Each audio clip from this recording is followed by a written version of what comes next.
Good morning, good afternoon, or good evening, depending where you are on this fast forward planet, this overheating planet, which this is like show number 230, maybe. Every day I've been saying, which is still wrapped in a pandemic.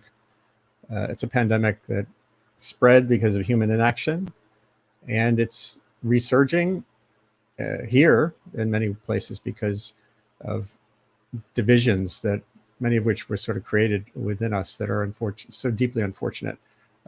Even as we think about global warming and these other issues going forward, it's hard to see how to get progress on those big systemic problems without addressing the pandemic, which impedes pretty much everything we're trying to do. I'm Andy Revkin at the Columbia Climate School and Earth Institute, and writing my bulletin under the same banner, Sustain What, now on a new platform, revkin.bulletin.com.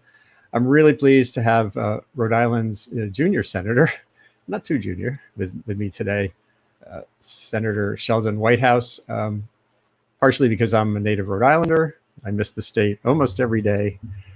And especially growing up on Narragansett Bay, just that was really one of my portals to the wonders of the natural world, going to Jamestown, snorkeling and seeing baby lobster under a rock and swimming scallop. That's what made me want to share stories and actually made me into the journalist I am now. Rhode Island also was a place that was extraordinary for another reason. It has a long history. It takes me back. We're not going to dwell on the past, but I do have to touch wistfully on the days of true bipartisanship. It was Senator Chafee, Republican in Rhode Island, 1986. This is 2 years before I started writing about global warming. Senator Chafee was one of the organizers of a meeting on the ozone problem and the greenhouse problem, the climate problem, as he puts it here. Today, we're beginning important hearings to discuss two related problems that stem from pollution of the Earth's fragile atmosphere. There was the problem of ozone depletion and the problem of the greenhouse effect in climate change. And so I grew up with Senator Pell and Senator Chafee, ended up living, my parents lived on a little neighborhood near Lake Chafee. And here's now Senator Sheldon Whitehouse to take things forward in a very different atmosphere, unfortunately, in the Senate. So maybe good morning to you, Senator. First of all, thank you for sparing the time. I have to unmute you. I'm sorry. Hold on one second. There we go. There we go. Thank you, Andy. Good to be with you. So, like the thing that strikes me about you is you have a dogged determination. You were, I think it was Paul Begala who called you the Cal Ripken of climate for your 290, or I can't remember how many floor speeches for over 9 years. It was kind of a catechism every week. And here we are. Even when you began that, maybe there was a little more sense of bipartisan possibilities. And now it must feel like you're facing two crises on a daily basis: this climate issue that you care about so much, and the paralysis of politics as we knew it. So yeah. What happened when you woke up and saw the new climate report? Well, there really wasn't much in it that was new or unexpected. It was a confirmation of what everybody dreaded, and that is that we're on a really dangerous trajectory. And we're further down the path of that trajectory than we should be. And the time is running out to avoid some potentially very dire consequences. And while we're facing that set of irrefutable facts that are dictated by Mother Nature and her basic principles of physics and biology and chemistry, we also have the political problem of the fossil fuel industry's dark money apparatus having jammed up Congress and made us incapable of taking any kind of strong climate action. And the two make for a very frustrating combination. They do indeed. And you gave a floor speech last week when after the IPCC report came out, and you said something that really, I'll go here. You said, we have to do this now, and unfortunately we have to do this alone. That was the darkest line, I think, to me in your speech. Yeah. Now, when you think about that, we'll go through. You listed three reasons, and we don't want to focus too much on impediments. What I try to do is focus on how do we drive things forward, knowing the systems we're facing. But you have, so maybe lay out these three issues that you see as being why we have to do this alone, meaning the Democratic Party? When I got to the Senate in 2007, I got sworn in by Dick Cheney in January of 2007. And for the next, through all of 07, all of 08, and all of 09, climate stuff was really bipartisan. We had bipartisan hearings, we had bipartisan bills. These were not small ball bills that would really have made a big difference, changed the trajectory on climate change. There were maybe 4 of them kicking around in the Senate. It was like a lot going on. And then it all came to a shuddering halt in January of 2010, exactly at the time of the Citizens United decision, which let unlimited amounts of money into politics. And guess who had unlimited amounts of money and a huge motive to manipulate politics? And that's the fossil fuel industry. So they basically shut down the Republican Party and said, anybody who crosses us, we will crush. Anybody who toes the line with us, we will reward with enormous gouts of anonymized money. And the bipartisanship collapsed literally overnight. So that's the problem with the GOP. The fossil fuel industry at the CEO level says that they care about climate change and that they support carbon pricing and this, that, and the other. But once you get past the CEOs and down into the fighting decks and out to the front groups that they fund and out to the trade associations that they support and direct, then the message completely reverses itself. And they're still at full-on climate denial, full-on climate obstruction. And then the third party here is the rest of corporate America, which has a much better game of talk going than the fossil fuel CEOs and has a pretty good, by and large, internal work on their own corporate carbon emissions. But when it comes to Congress, where I work, they're completely useless. Corporate America has built the most impressive and powerful lobbying and electioneering machinery ever. It dominates American politics, and it has not switched on that machinery to do anything about climate change. And so it's really all talk and no political action. And so those are the 3 big frustrations. The GOP has been basically turned into a wing of the fossil fuel industry. The fossil fuel industry continues to lie and deny, just in slightly more creative and obscure ways. And the rest of corporate America is still whistling and not paying any attention. That's a pretty tough combo. And also recently we saw this revelation about Exxon's lobbyists really laying out the strategy pretty blatantly because of a sting by an environmental group. Confirmed everything that I had been saying. Yeah. So this gets to the where we go from here. We right now are in the middle of a process that has significant funding. It's kind of on the enabling side. The reconciliation process and other things seem to be offering the prospect of some demonstrable steps. Yeah. Could you outline your hopes? I know there's a lot of tangled webs just within that process. Yeah, there's a lot that we can do. Our problem, as with everything in reconciliation, is that we're going to need all 50 Senate Democrats to agree on what it is, because we only have 50 and we need 50 votes and the vice president as a tiebreaker. So we've been trying to strengthen up the climate measures that are in the Biden proposal, and we've had some good initial success. The addition of the methane fee is a big deal. It instantly moves in as the number 3 emissions reducing intervention in the whole portfolio of climate interventions. And they've agreed in principle to adopt a border adjustment. But we don't have details on that yet, and we're pressing them for what they're going to connect their border adjustment to. Is it to a carbon price? Is it to the EU standard? Is it to something new? In which case, we need to have a look at it, kick the tires, and see if it's actually going to work. What the hell are they? What's their plan with that? And then, of course, the big powerful intervention is a price on carbon pollution, that it shouldn't be free to pollute. And you can spend immense amounts of money to mitigate pollution and to discourage pollution. But if you're still allowing people to pollute for free, that's an incredibly powerful incentive and really hard to undo. International Monetary Fund says it's $600 billion a year for Right. just the American fossil fuel industry. I mean, a $600 billion annual subsidy is a Yeah. big deal. One thing that really frustrates the hell out of me as a reporter who in 2010 became free to vent my opinion when I moved my blog at the Times to the opinion side was this piece I did in 2009, which I show here with Cliff Krause. You know, we reported the hell out of a very clear opportunity, which was that cutting emissions of methane is doable, and companies were actually marginally even making a profit doing it. And yet when I talked to the API or other industry groups, I said, you know, why isn't this your best practice? Why isn't there a race to the top here? And just one thing that's kind of weird at the time, you know, who was one of the best was BP. This was 2009. It was before the oil spill in the Gulf.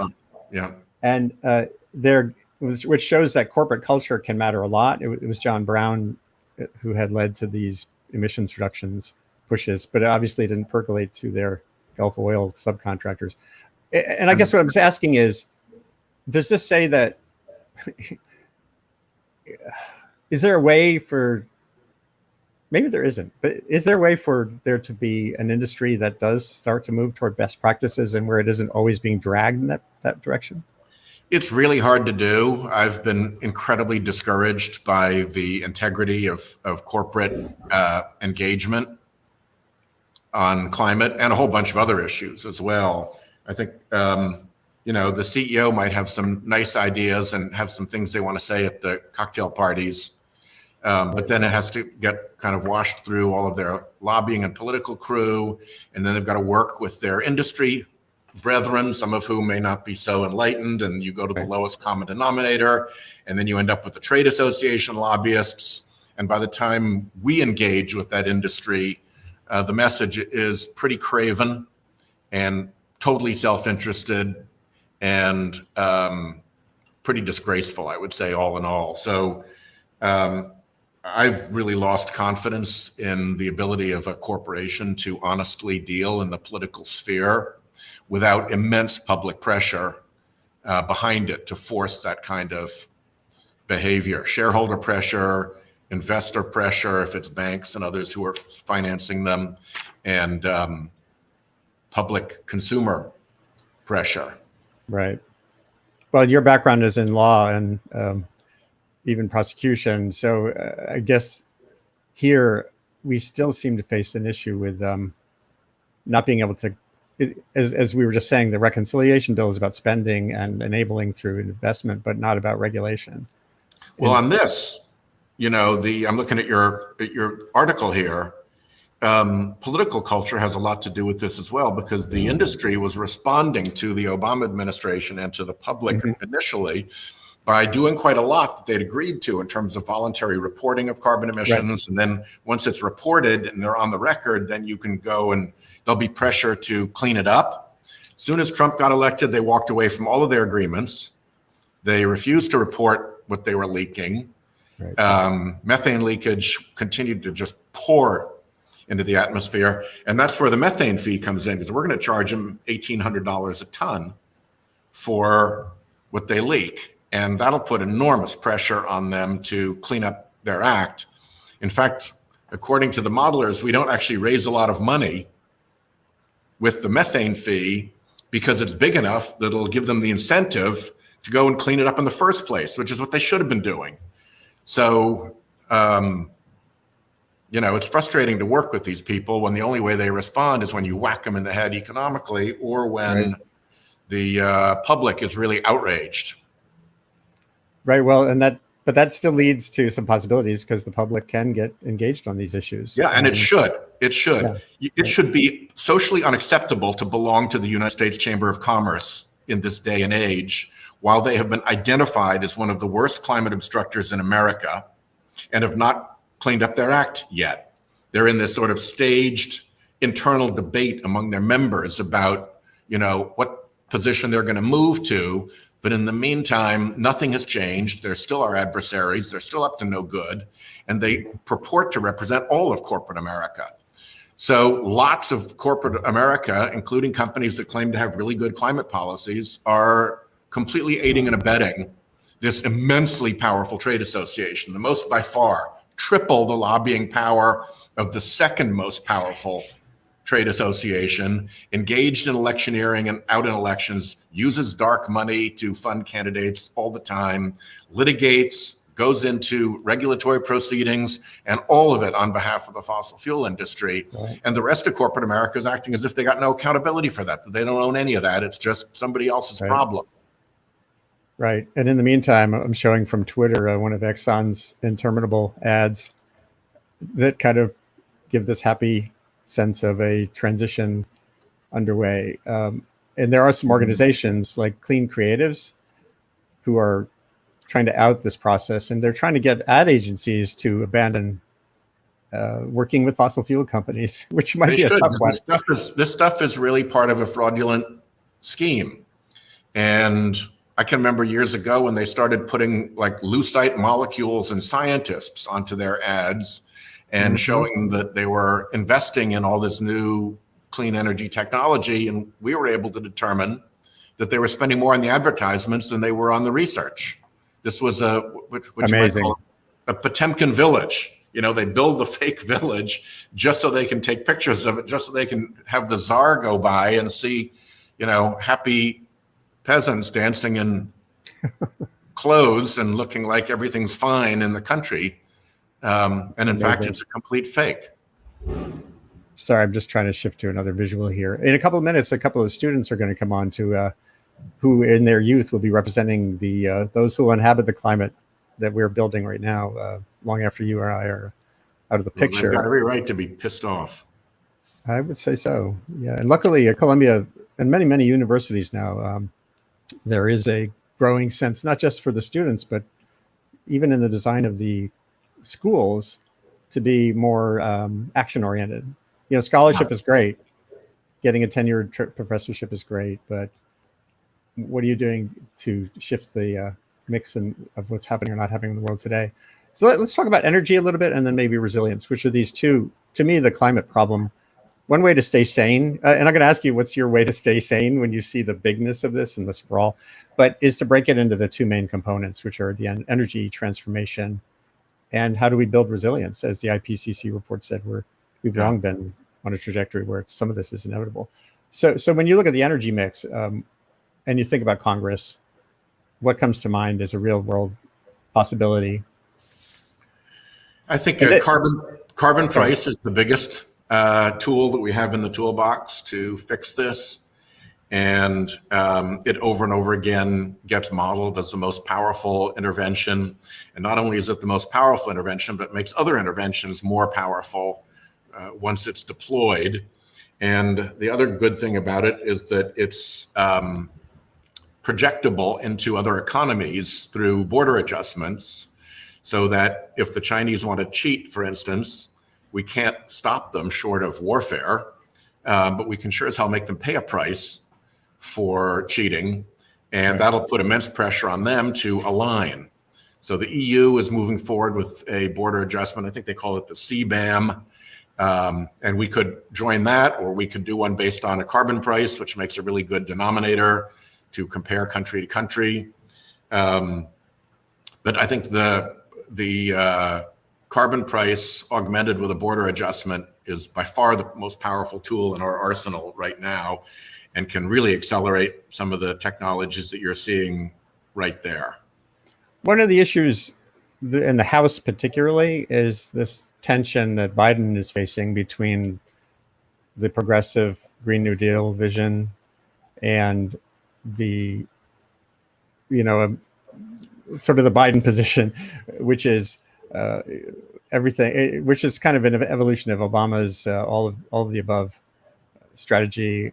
And that must be, I don't know if that's almost as hard to think about as the pure obstruction. It's really hard to think about. I mean, the extent to which the Obama administration sucked on climate stuff is a continued, heartbreak for a lot of us.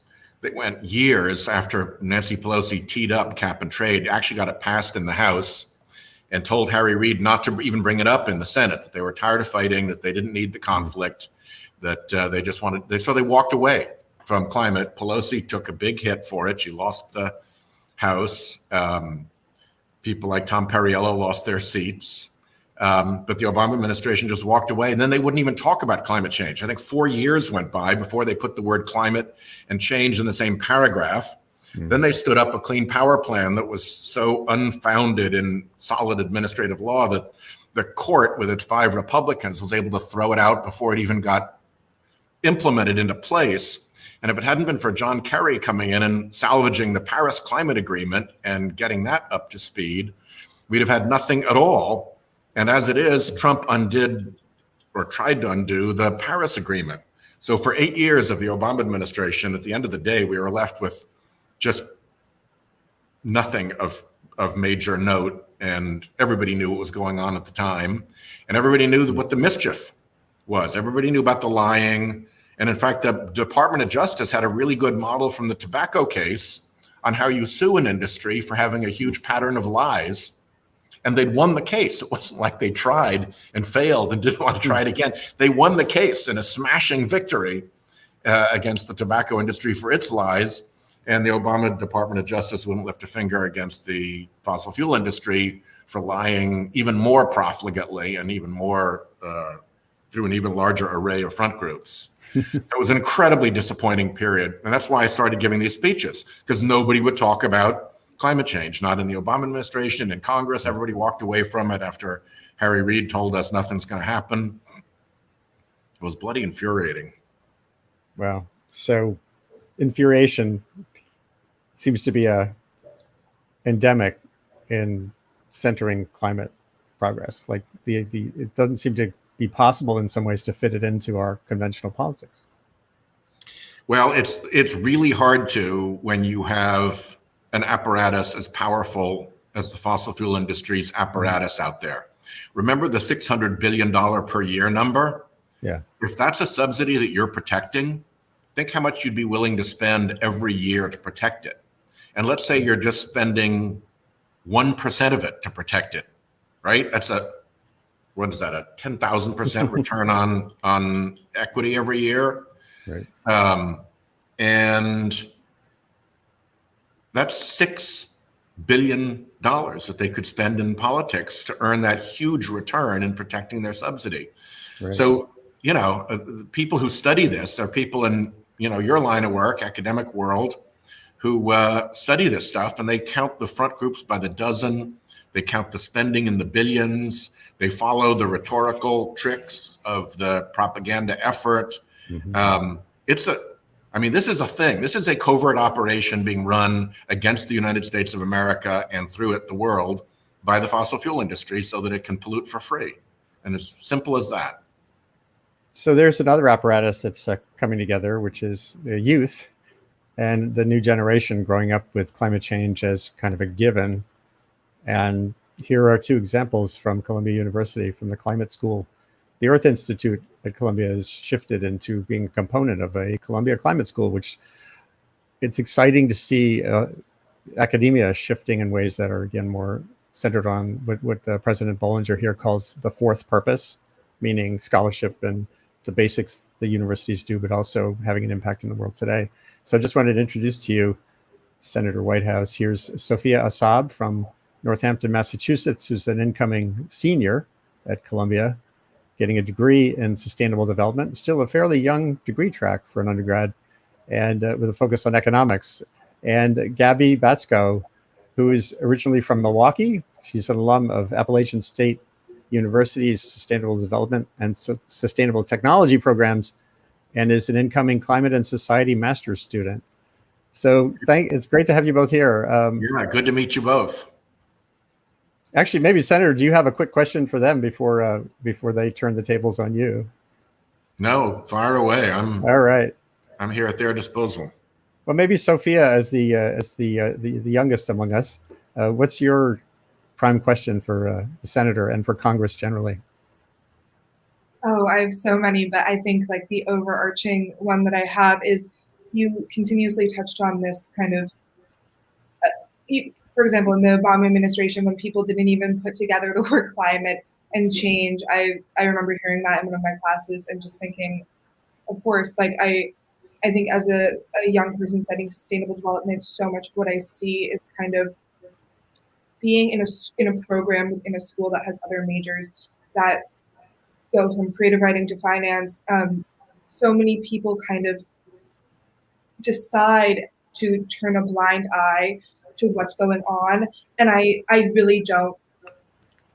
For people my age, I don't blame them, because it's really hard to kind of have hope for our Yeah. future, to think about, oh, should I invest in a property when I'm young? Maybe that land is going to be gone in 10, 20, 30 years. Like, I think my overarching question is just how do we both begin to talk about this in the way that you say is so important, to have this on the front of all of our minds without a, a mass loss of hope and just despair. Um, I think about this all the time. So if you have any insight. I think it's much easier to despair when you don't understand the causes. And the whole thing seems to be just coming, out of the ether. We're doomed by fate. There's some like odor of partisanship in the air that has caused us to fail, all of that.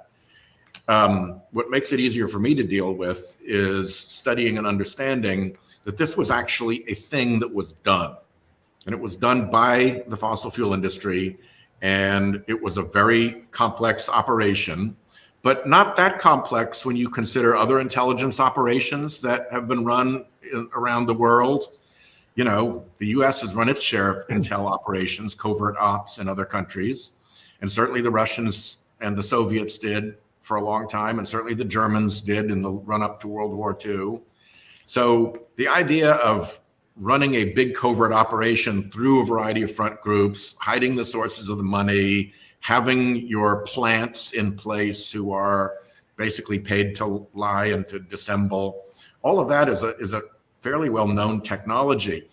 Because we're American and because we generally think of democracy as an honest way of doing business, we have not been, I think, as quick as we should have been to recognize the structure, the system, the purpose of this apparatus that the fossil fuel industry set up.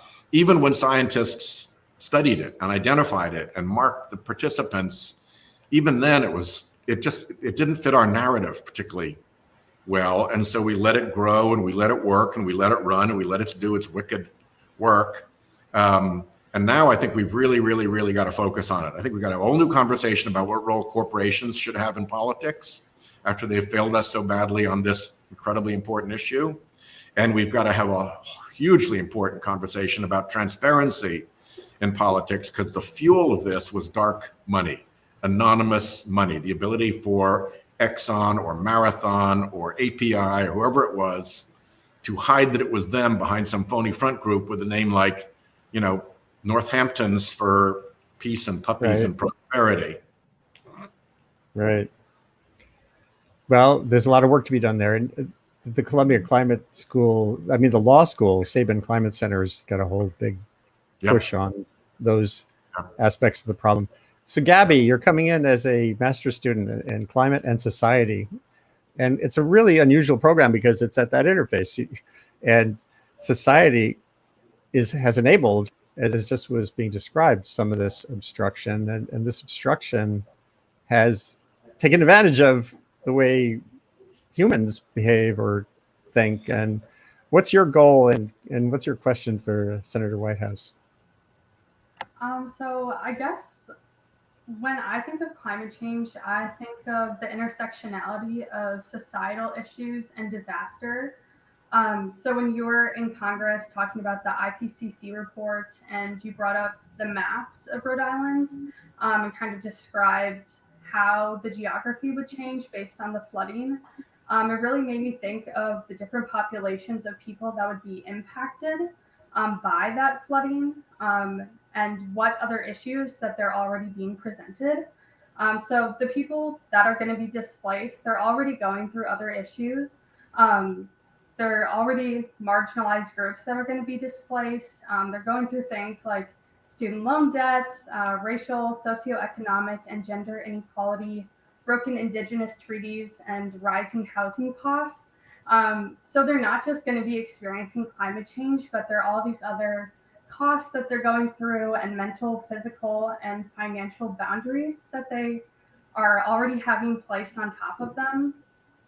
So I guess one thing that I think about pretty frequently is how can we expect people to finance personal solutions and mitigation efforts when so many people are already struggling to like pay rent or afford medical care? So I guess my question to you is, what do we have to do to get government officials of all levels to begin to consider socializing climate solutions and climate aid to help create equal access to safety from the climate crisis?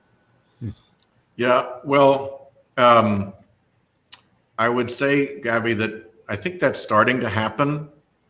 And here's an area where I'll give the Biden administration quite a lot of credit. I think they are really determined to have this problem solved on a pathway of environmental justice, and that it correlates very well with the strong work that we've been doing through the American Rescue Plan, through parts at least of the bipartisan infrastructure bill, and through what we're planning in reconciliation to readjust the economic balance in the country so that it's not the poorest who are the most taken advantage of repeatedly, and with a tax code that's upside down so that billionaires pay lower tax rates than their chauffeurs and their gardeners and their maids and their people who pilot their private jets and all of that. So I think the two have to go together, and I think it's vital that they go together, because this is a test of American democracy. If we can't solve climate change, and if we continue to lead basically a rigged economic system,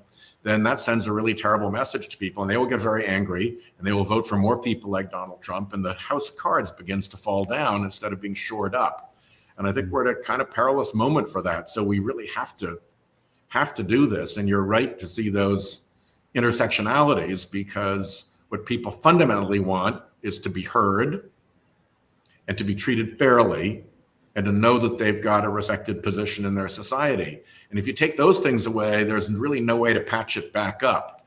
And we've got to rebuild those basic ingredients of citizenship so that everybody feels that they're part of this and that their voice matters. So Abby, I wanted to ask, not Abby, I mean Gabby, sorry.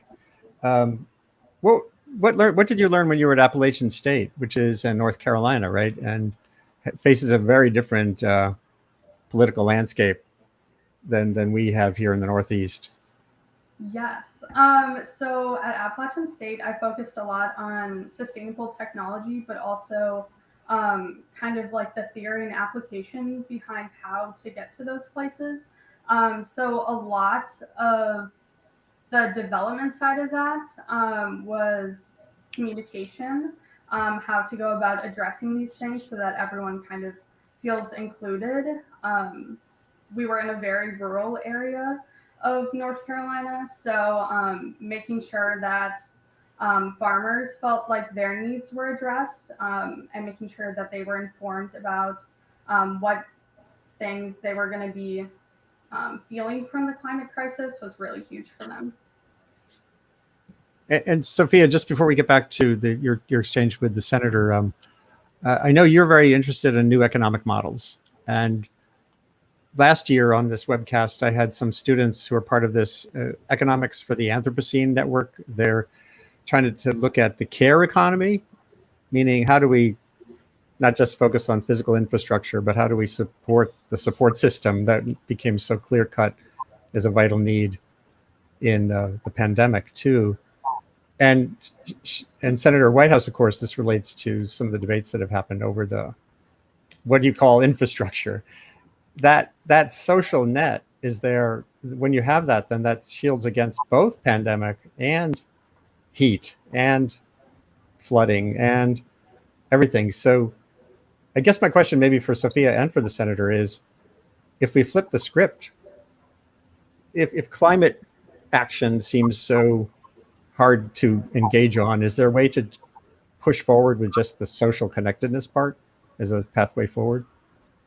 Sophia and then Senator. Sure. This is what I'm actually writing my senior thesis on. I'm super fascinated by how taking care of ourselves is going to help us take care of the planet.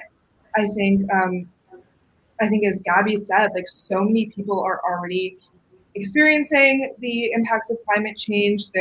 We don't really have a good social safety net in the United States.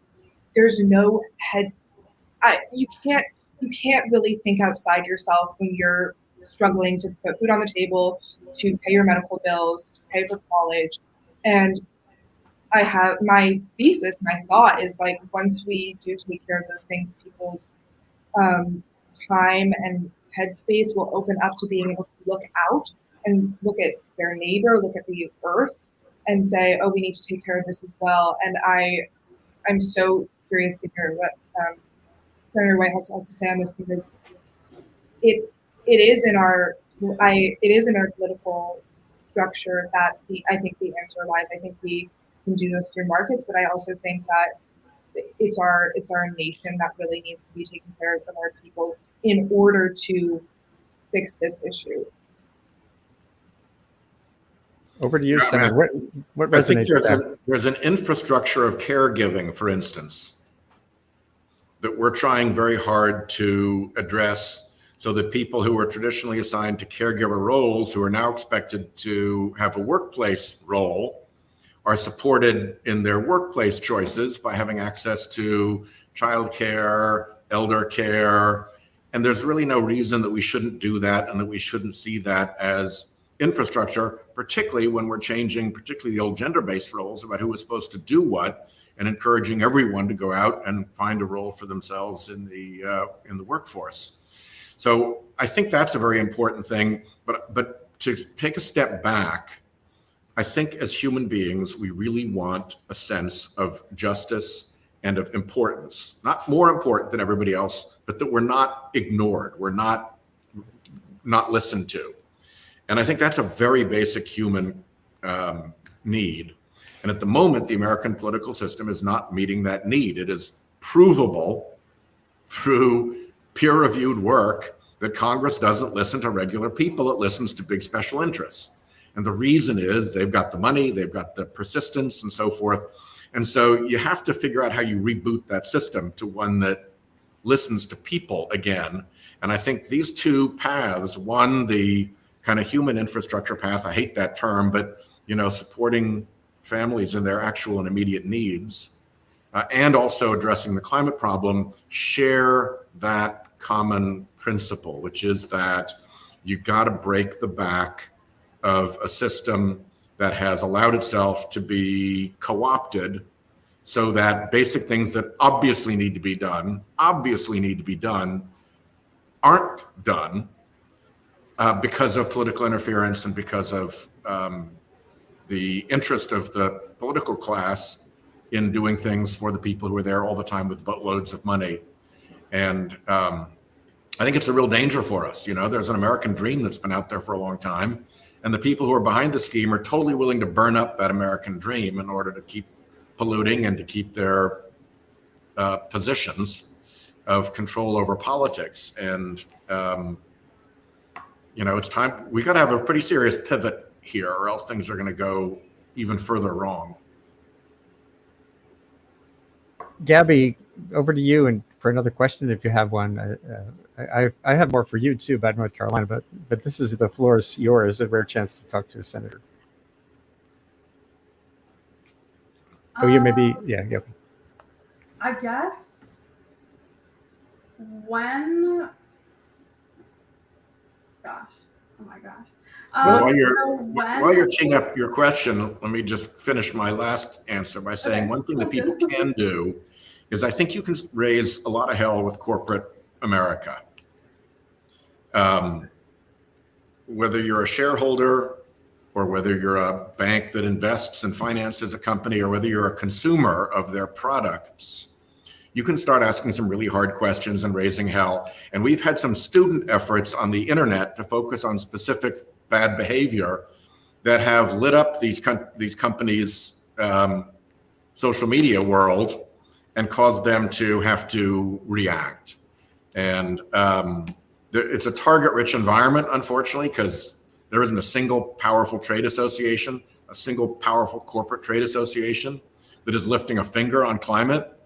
But if you look at Coke and Pepsi, for instance, which are two very consumer-facing companies, they have an American Beverage Association, and the American Beverage Association has told us that climate is not on their agenda because the big beverage companies, Coke and Pepsi, have not told them to put it on the agenda.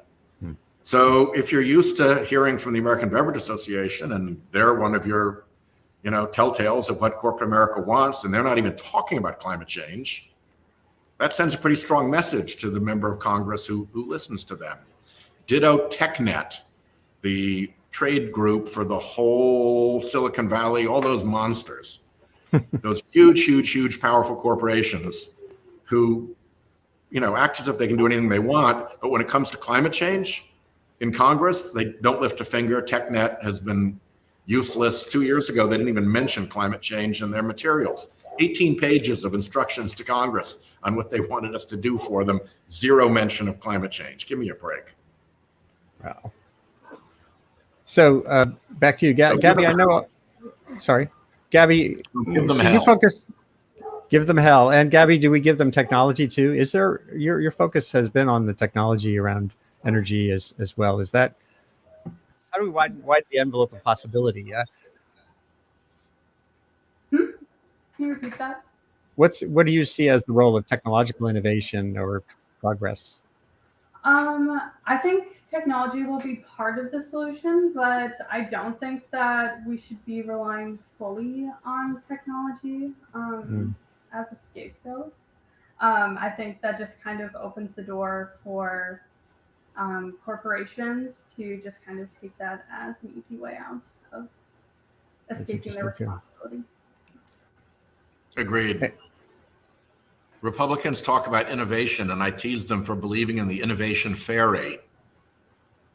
And the innovation fairy is going to come down and sprinkle innovation dust all over climate change and make it all go away, and we don't have to do anything.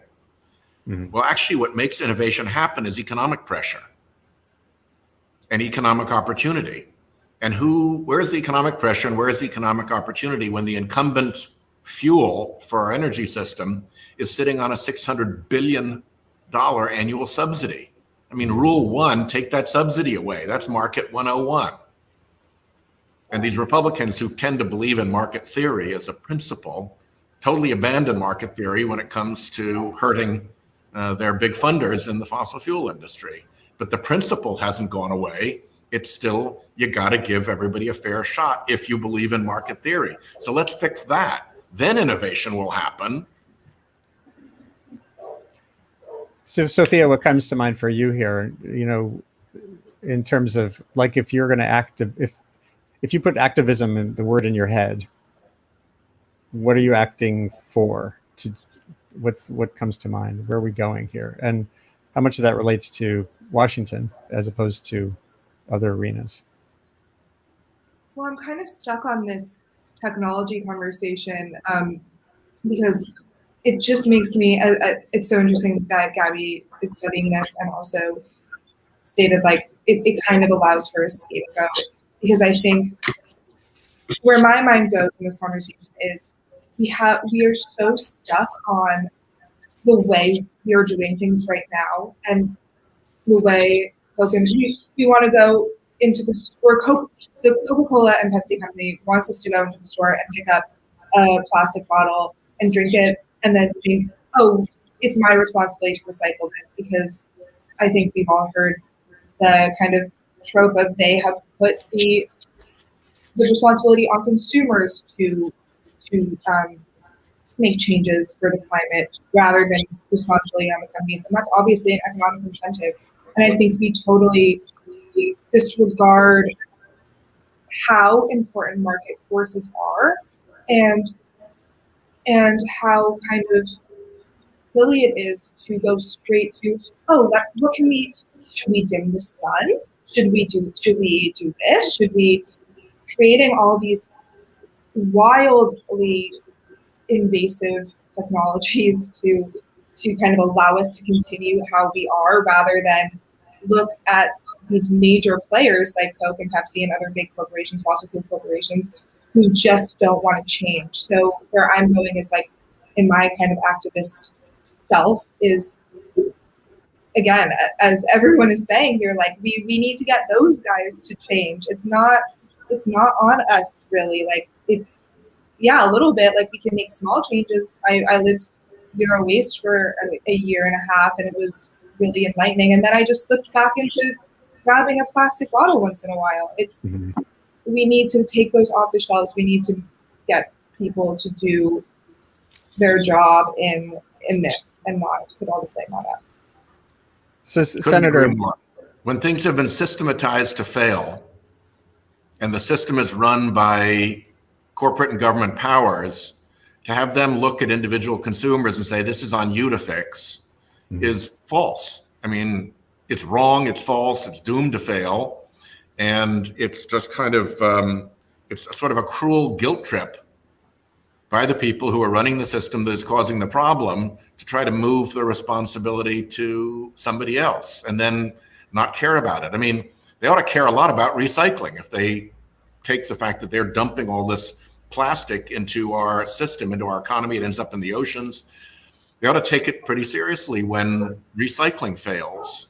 It's not one person's job when they put the bottle in the bin and done what they're supposed to do, to go out there and become the person who figures out that 6% of recycling actually gets recycled and the rest is fake. And that's the responsibility of government to fix, and it's the responsibility of the people who are initiating the pollution to fix. So, Senator, you and I are roughly the same age. I think you've got me beat by a year. What's your gift? What would be your dream gift with the skills that you have in 10 years for the generation that we're looking at here with Gabby and Sophia and, the kids coming after them? How much of it's legislative and how much of it's more prosecutorial? What's that? What would be the thing you could do in the next 10 years that might finally move from incrementalism to something more?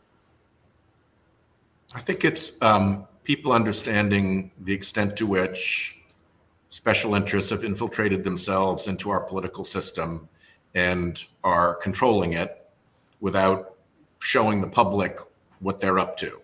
They're doing it from hiding and behind schemes and behind front groups. In some cases, like those Russian nesting dolls, there's a front group inside another front group inside another front group, so that even if you penetrate one, you still don't know who the real actor is. They've done a very good job of trying to camouflage themselves.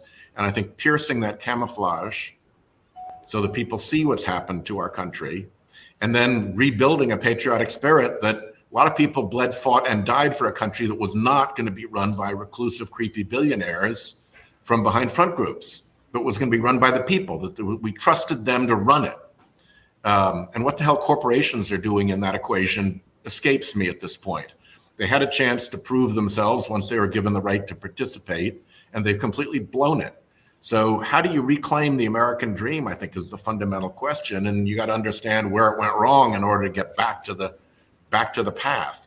And how do you do it in a nonviolent way? Because if it keeps going too wrong, revolutions and upheavals don't always happen smoothly. And it's kind of on us to try to figure out how we make this happen smoothly, knowing what we're up against.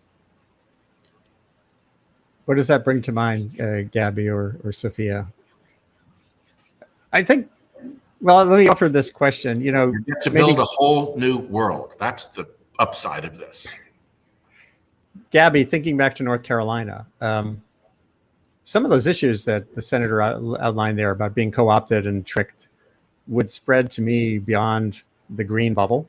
No one likes to feel that feeling. Are there kids you got to know, or out in Milwaukee too, who you think could be harnessed around that systemic question of how our government has been co-opted?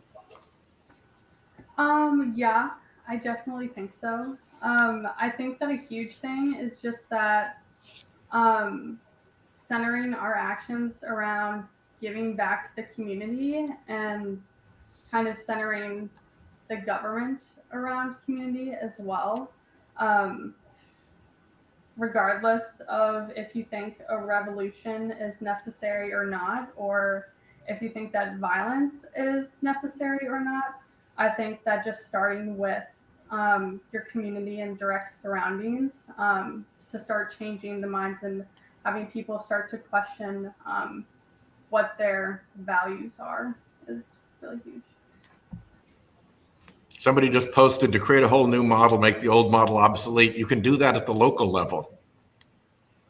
Local things can be very powerful when they create a model that makes the old one obsolete.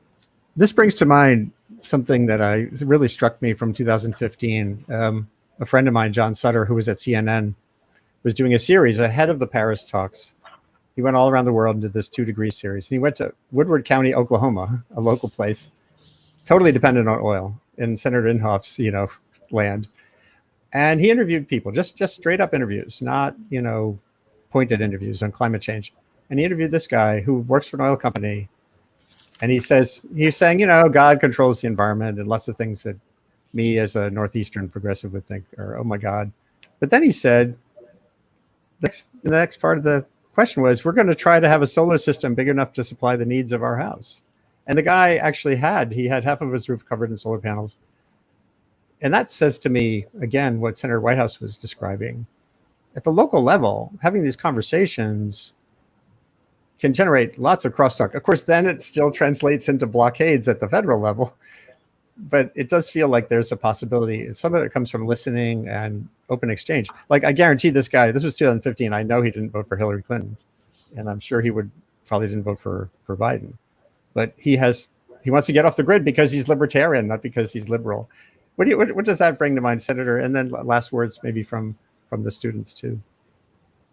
Yeah, I think that pursuing local models can make a big difference, and working with local groups can make a big difference. I recall going down to Georgia before the elections to try to help get Senator Warnock and Senator Ossoff elected.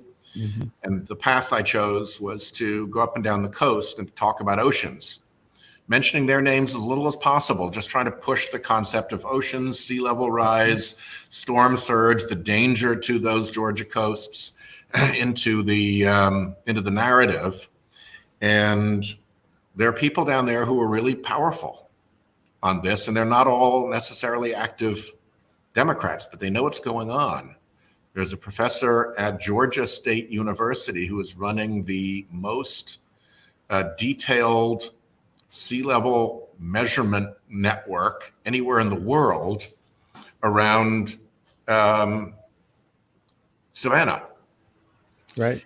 And so you've got these pockets where there's this wonderful data, it's local universities, it's local people, and there's a real power in that. Now, we have a separate problem we have to solve in Washington, but what Gabby said is exactly right. You can set things in motion at the local level that then cascade as the model proves itself.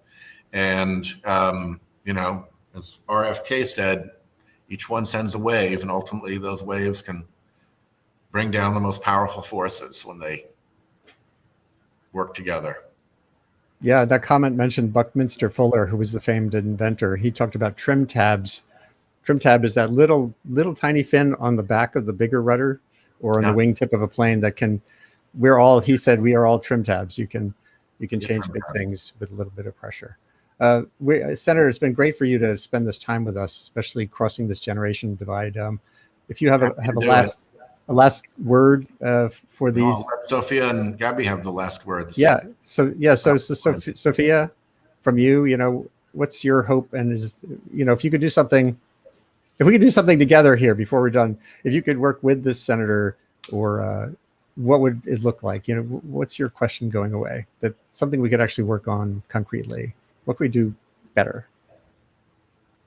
Ooh, the concrete thing always gets me, because I wanted to say, I think the most important thing that we can do is, something the senator said, is like the American dream is there's this kind of false idea behind it. And how do we do small things to change how we perceive the American dream? Because I think that drives so much. And I think I think something that can be coming from this is just like bringing community at the forefront instead of this like individualistic drive that we've seen in the United States for a really long time. Making spaces for people to come together and just have conversations like this. Because I think that plants seeds in people's heads, and you learn things, and I learned so much from this conversation. So that's one little thing that I think can go into that big shift of the American dream. More community, more communication. Corporations co-opting the American dream, as opposed, which is a bigger issue than the climate even. That's pretty powerful, Sophia. And any last thoughts, Gabby? What's on your agenda going forward through the fall? So I guess similar to what Sophia was saying, climate literacy, just kind of giving people the tools to know what they're dealing with and how to deal with it, so that they have the agency to work with other people moving forward, just so that people know what they're going through and they know how to work through it instead of just, I guess, not really knowing what's happening in the world. Education is such a powerful tool, and not enough people have access to it. So I'm going to try to integrate that into whatever I'm doing this fall. Great. Well, thank you all for being here today. This is Sustain What, which is a broadcast enabled by Columbia Climate School, Earth Institute, and people can read more and get in touch with feedback by looking at that little distracting scrolling bar at the bottom. It's not stock prices. So, and this all gets archived right away and shareable on YouTube, Facebook, Twitter, and LinkedIn. Senator Whitehouse, good luck with your work going forward. The next 200 floor speeches, hopefully it'll be maybe fewer than that will be required to get some real progress. But it's been great to have you here today with Thanks. Sophia. Reconciliation will be our test, and that'll be only a matter of weeks. Right, and we'll probably explore that here going forward too. So hopefully you can come back sometime. And thanks again to Sophia and Gabby. Good luck in your studies and your activism going forward. And Sophia, I know you're going to be hosting a conversation soon on this same platform. So we'll see you again. Take care, all. Take care, all.